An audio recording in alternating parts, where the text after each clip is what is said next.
What's going on, everybody? Welcome to my Friday Live. Hold on, I'm still getting some things together, and there we go. So, how are you guys doing on this?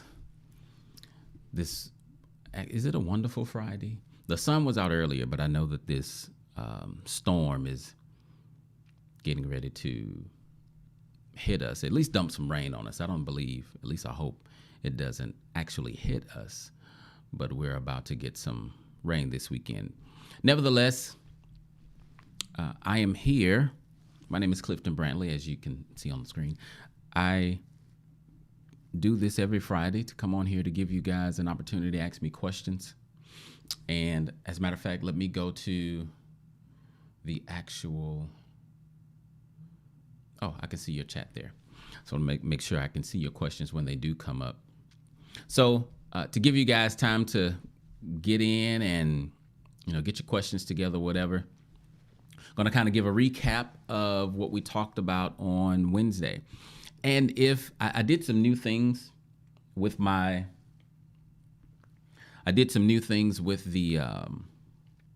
sound. And so if it's not loud enough, do please let me know. So, okay, good. We're good with that. So on Wednesday, I talked about I did the first part of what I believe is going to be a 2-part series called Moving Past Offense. And that little mini series is encompassed in the communication series that we're currently doing every Wednesday night at 6:00. So if you can join us for that, go to the website, cliftonbrantley.com, and sign up for the weekly webinar. Absolutely free.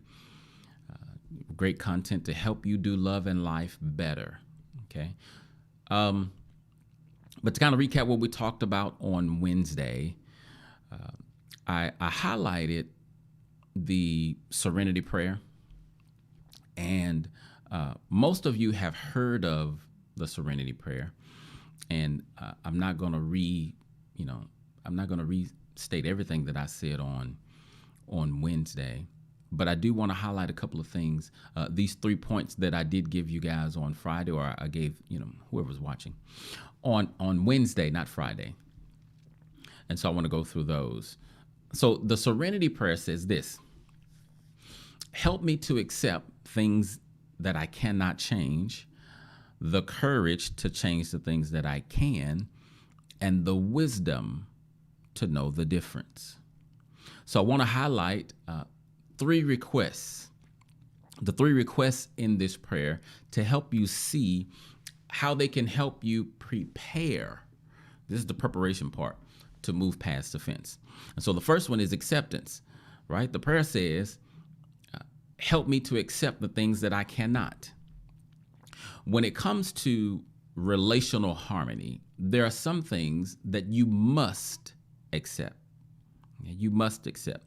Acceptance means not being in conflict in your mind about it anymore. When you accept something, you're no longer in conflict in your mind about it. Your acceptance of certain things will determine how you respond to it. Your acceptance of whatever you accept will determine how you respond to it. Okay, when you wake up late, you got 20 minutes to get to work, but you live an hour away, you do not become frustrated that you can't go in the front yard and just take off flying. Why? Because you've accepted long ago that you cannot fly. All right? You may be frustrated about some things, but you won't be frustrated that you can't fly like Superman. That won't be a part of your frustration, right? Now, I'll make it more realistic for you. Let's say your cell phone is dead and you don't have access to a charger. You're at your friend's house. When you get there, you will not be frustrated that they don't have a landline for you to use. Why? Because you probably won't even think about a landline because you won't expect them to have a landline because you have already accepted that landlines are pretty much obsolete. Now, that's an acceptance that you did not make a willful, intentional, conscious choice to accept that, but you've accepted it. So there are some things that you will accept just because of how life is on the planet. And the point that I'm highlighting is acceptance is important, because when you intentionally accept things, it changes how you interact with the thing, right? So something that you need to accept about your partner is that they are human just like you. Yeah. To be human means to be imperfect.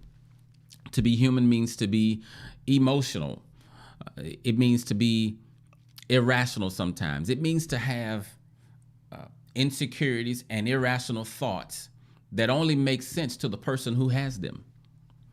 That's what it means to be human, and you need to accept that about your partner. This will help you not be triggered by every little mistake that they make or every little difference that you guys have. Okay, you'll just interact with them differently when you accept some things. You also need to accept the fact that you guys are different and that you've come from different experiences and you have different personalities. Okay, accept the fact that you guys have two different internal dictionaries by which you process the world. Accepting this will help you with your expectations about communication. Okay, so now the next part of the prayer says, give me the courage to change what I can. When it comes to relational harmony, another word that we can use for change is growth. All right. So when it says the courage to change, the way we apply that is to say the courage to grow. You must be committed to continuously growing, because that is the only way that you will get better. Jim Rohn says, the only way that life gets better for you is if you get better. He said, don't wish for easier work, wish for more skills. He says, don't think, what am I doing here? But ask, what am I becoming here? And then probably one of the most impactful things that I've heard him say is, don't work harder on your job than you do on yourself. The reason you must continue to grow personally is because the way you have a great relationship is by becoming a great partner, not wishing you had a great partner. Okay? Now, the Serenity Prayer reminds me that your focus should be on your business. I told them Wednesday there are three kinds of businesses. There's God's business, other people's business, and then your business. God's business, there's no sense in worrying about that because you can't change nothing about God's business. Whether or not it's going to rain today, that's God's business. I can't change any of that. I can plan for it, but I cannot change it. I cannot affect it. Other people's business, them having an attitude, them not calling you back, them doing whatever, you can't control any of that. So what you have to do with God's business and other people's business is accept it, meaning I can't be in conflict in my mind about your business or God's business. But now, my business, that's what I can change. So you need to focus on your business, not others or God's. That's the way that you can, that's how you grow, because that's the only thing that you have control over. And then the last part of the prayer says, grant me the wisdom to know the difference between the acceptance and the things I can change. Grant me the wisdom to know the difference. So the third value for relational harmony is wisdom. Wisdom is the skillful application of knowledge. Okay? Having knowledge is not enough. You have to actually apply the knowledge, but apply it in a skillful way. Now, when it comes to relationships, where you get your knowledge is very important. And what I shared with them on Wednesday, I do want to highlight this part. So first, let me tell you about the three sources of knowledge about relationships: society, your family of origin, and then the creator of relationships, which is God. And I'll cut right to the chase. The only reliable source for knowledge about human relationships is the inventor of human relationships. It's the only reliable source to go to when you want quality knowledge about human relationships. Now, I get it that some people are afraid of the Bible. Some people don't want to talk about God because they relate the Bible and God to religion. And I get that because I don't like religion either. I really don't. But you have to, it's crucial in your mind that you separate the Bible and God from religion. Why? Because they're not the same. And if you keep God in that box, then you cannot get what you need to get, because he is the inventor of the institution that you are living in. He created it. So you need to change how you see that whole how you see God, and as it relates to religion, because religion is about man's rituals to get to God, but God is about relationship. Right? God is about relationship. He's not about a whole lot of rituals. As a matter of fact, when you read the Bible, it actually says there's several parts in there where God says, "I hate your religious feasts." And if I could just put it in my own words, I don't like all that dancing y'all be doing. I don't like all that shouting, and I don't like all the money you be giving. Why? Because your heart is far from me. That's what he said. It's not that those things are bad, but when they supersede your heart, God says, I'm kind of not interested in that, right? So that's what I shared with you guys on Wednesday. And so now I see a couple of questions coming in. So let's talk about this. Let's see. I saw Wednesday video. I have been secretly using porn for many years, plus spent money on it. My wife can't move past the offense and won't accept I'm still a great husband. Porn is minor. Why is she still upset? I tell her no one got hurt. She's still offended. Yeah. Unfortunately, people did get hurt. And I can't go deep into that in this context. But even outside of religion, research, like the science world, says that pornography is harmful. I didn't say that it hurts. I said that it's harmful. Harm is way different than hurt. Okay, when you go to the dentist may hurt you, but he's not harming you. Pornography harms you. It harms your relationships. It harms your ability to connect. As a matter of fact, usually people who, and I know you didn't say addiction, usually people who are addicted to porn have difficulty being intimate, having intimate relationships, or being vulnerable. When you think about looking at porn, and I'm assuming, since you said my wife, I'm assuming you're a guy and you're looking at women, just recognize that is somebody's daughter. Yes, they're willfully doing it, but what does that have to do with you and your character? But let's get to the issue that you talk about. You say, I secretly, First of all, why were you doing it secretly? If you're unashamed and you're not doing anything wrong, what's the point of being secret?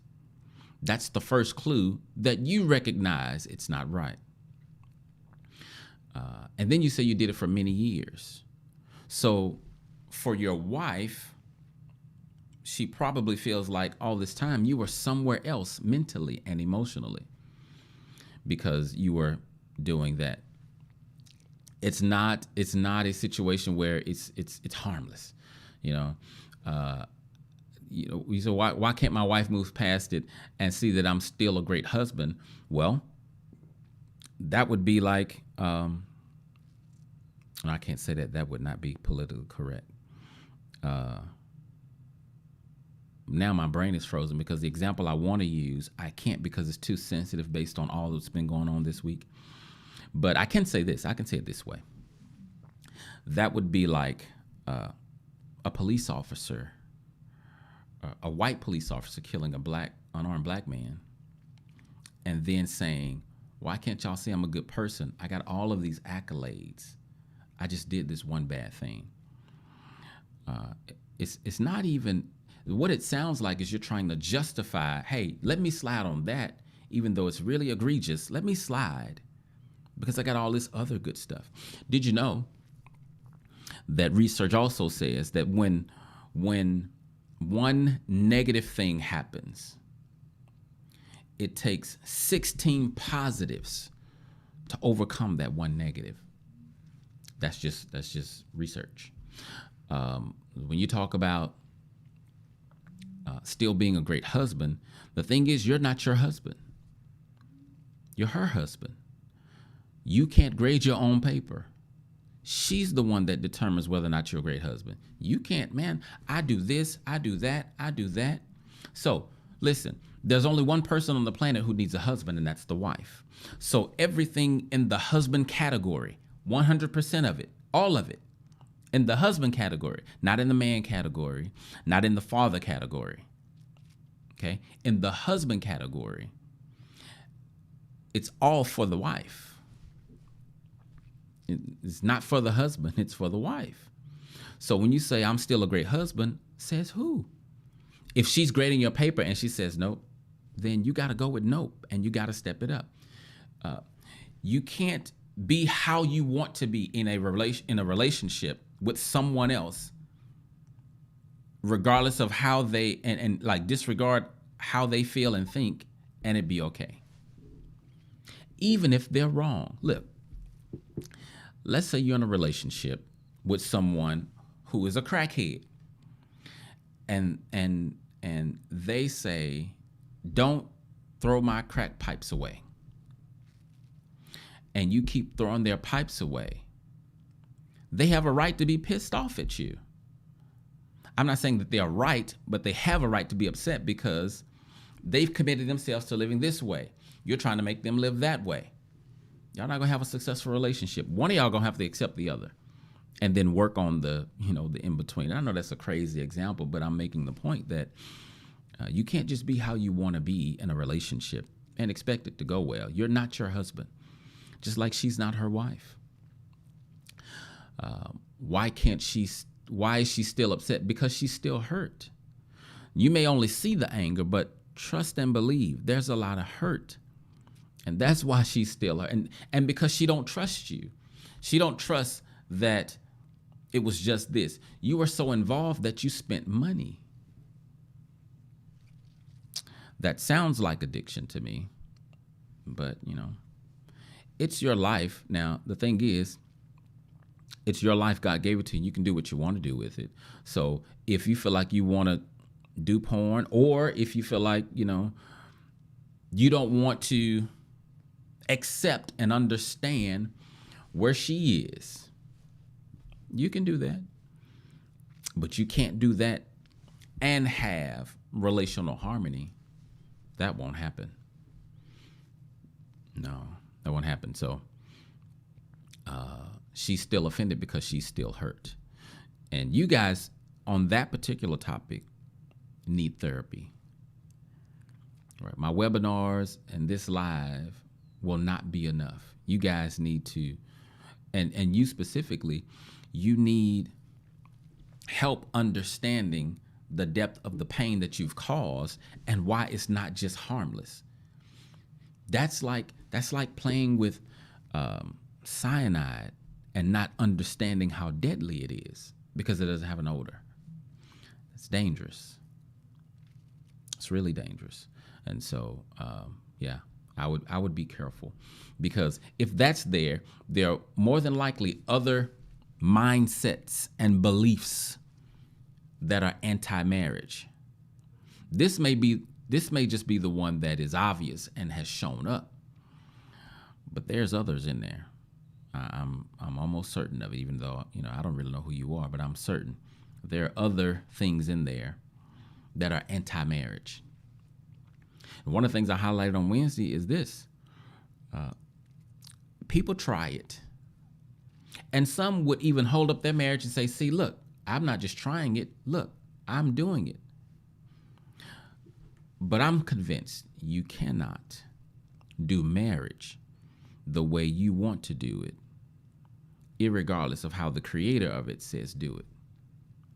And you will not be successful at it, disconnected from him, because he designed everything that he designed to work in correspondence with him.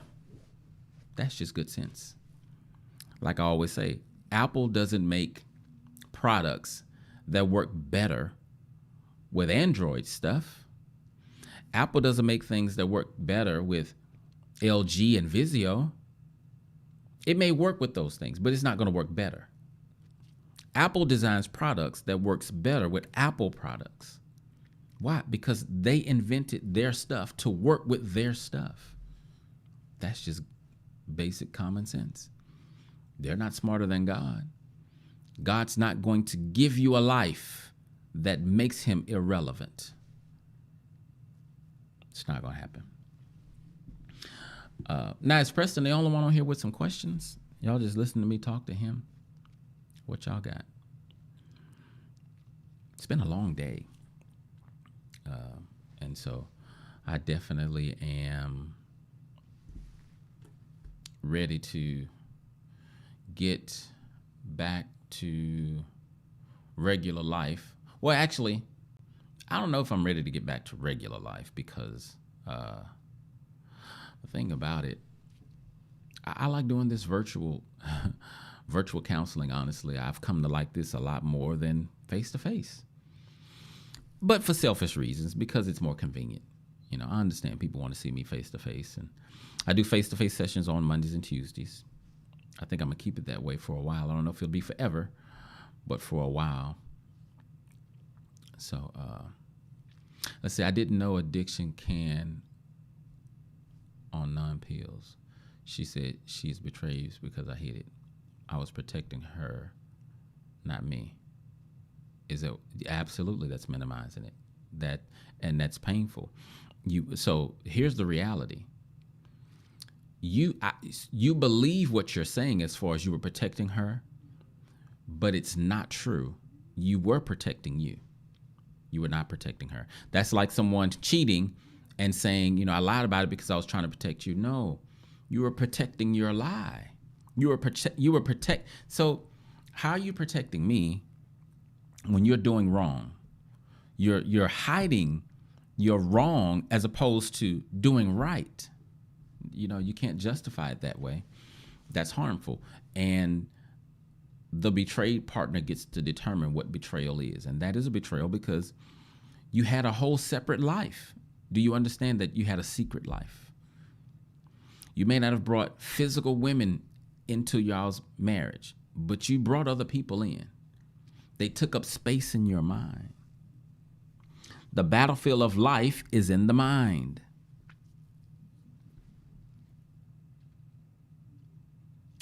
Yeah. Get this book called Swipe Right. It will give you such a vivid and impactful view of sex, and how when you allow it to, let's put it this way, when you use it the way that you've used it, how destructive it is. Don't ever forget that traps don't work if they look like traps. And the enemy of marriage has many traps. And the danger of pride is this: pride dresses itself up to look like it's right or righteousness. And so most people don't know that they're walking in it until destruction comes. And that's why the Bible says destruction, pride comes before destruction, because you don't even know you're going towards destruction when you're walking in pride. So be careful. Do not dismiss. So if what your wife has been telling you is not carrying weight, because I don't know you and you don't know me, I hope what I'm about to say carries weight. The issue that you're talking about is extremely, I'm choosing my words carefully, very, extremely, well, shoot, those are the only two I got, dangerous. Extremely dangerous. And detrimental to human relationships. I should say relationships in general, because it's not going to bother you with a relationship with your dog, probably. But watch this. It's detrimental to relationships with others and yourself. Ask yourself. You don't have to answer this publicly, but ask yourself. Do you have difficulty connecting with people? Do you have difficulty being vulnerable and transparent with people?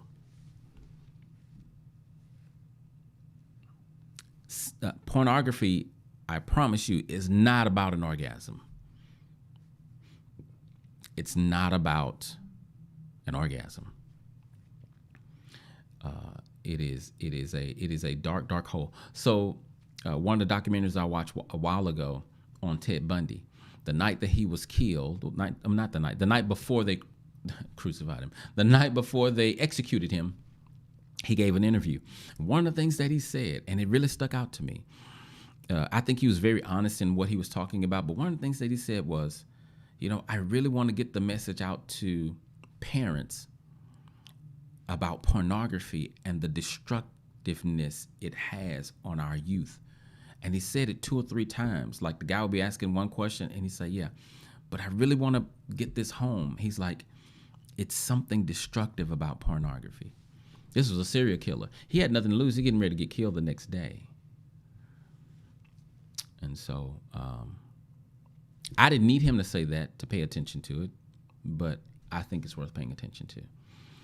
Don't minimize where you are, because you can destroy everything. And you'd be like, man, well, I ain't even sleep with nobody. All I did was a little. When you got to make excuses for it. If you can't, so this is what I tell people. If whatever you're doing, if you cannot do it with your spouse or partner, if you're not married, standing right next to you, you probably should not be doing that. Or if it's not something that you're doing wrong, but you just feel uncomfortable, then you need to work on your stuff on the inside. Why can't I do this? It's not even wrong. But don't ignore those kind of signs. All right, so I don't know who's on here. It looks like it's just me and Preston. And Preston, you can send me an email and we can talk more, or schedule a consultation and we can talk, you and your wife, because these kind of things do destroy marriages, but it doesn't have to, right? You can get help. And so for everyone else out there, I hope you enjoyed this dialogue between me and Preston. But we get back to the rest of my day. I got a client coming up in about an hour, and I want to get ready for that. So join me next week on the webinar, as I continue to talk about communication. Next week, we're going to talk about moving past the offense. And we may talk about some deeper things like addictions and whatnot. And also, too, before I go, I should have said this at the beginning, but I think I put a link in the description. But if you have not gotten the course that I created on conflict resolution, I strongly urge you to get it. It is very, very impactful, and it's some good information. It's like I said on Wednesday, I am by far my hardest critic. And when I watch the course, I'm like, man, this is good stuff. And it takes a lot for me to say that. So I think I put the link in the description. If I did not, go to cliftonbrantley.com, scroll all the way down to the bottom, and you'll see where you can purchase the course. And the code that I have 2 codes now, because not everyone who's on YouTube is one of my day one. So both of them do the same thing, though. They give you $30 off. The original price is $79. With the $30 coupon, it is $49. So you can use day ones, no spaces, as one coupon, or you could use CR30 gift. I think that's it. I think I put that code in that coupon in the description. So you can use either one of those and purchase the course. And yes, purchase it for a friend. Send it to them. I don't mind that. I want as many people to be helped as possible. Okay. I want as many people as possible to get the help that they need. You're very welcome, Preston. And I'm serious about emailing me or coming to see me, because not just your marriage, but you are in danger. And it's dangerous to be in danger and not know you're in danger. A few years ago, I don't know where it was, but somewhere, I'm in Houston, Texas. And so somewhere in this area, I want to say out towards Pasadena, there's this giant bridge. But the bridge had I think a boat came by, because we're in Houston, we're at the port, and hit the bridge, right? So part of the bridge in the middle was missing.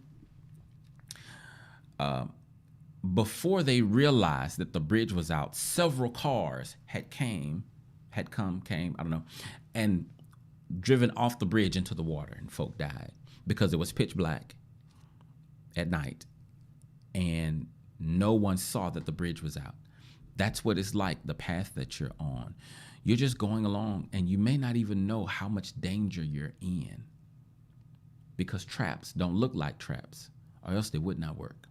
All right, you guys be encouraged, be safe. Thank you for allowing me another opportunity to speak into your life, and I hope to see you next week. Don't forget to get the course on conflict resolution. I believe it will be a blessing to you. Right now, I'm working on a new one on love. And here's some of the ones, just to give you a teaser, some of the things that I'm working on. I'm doing one on love called Becoming a Better Lover. I'm doing one for husbands, Becoming a Better Husband, Becoming a Better Wife. I think I'm gonna just call this whole, when it's finished, I'll call the whole series Becoming. All right. So look for that in the next few months, because it's gonna take a while to produce all of that content. But the one I'm working on right now is the love.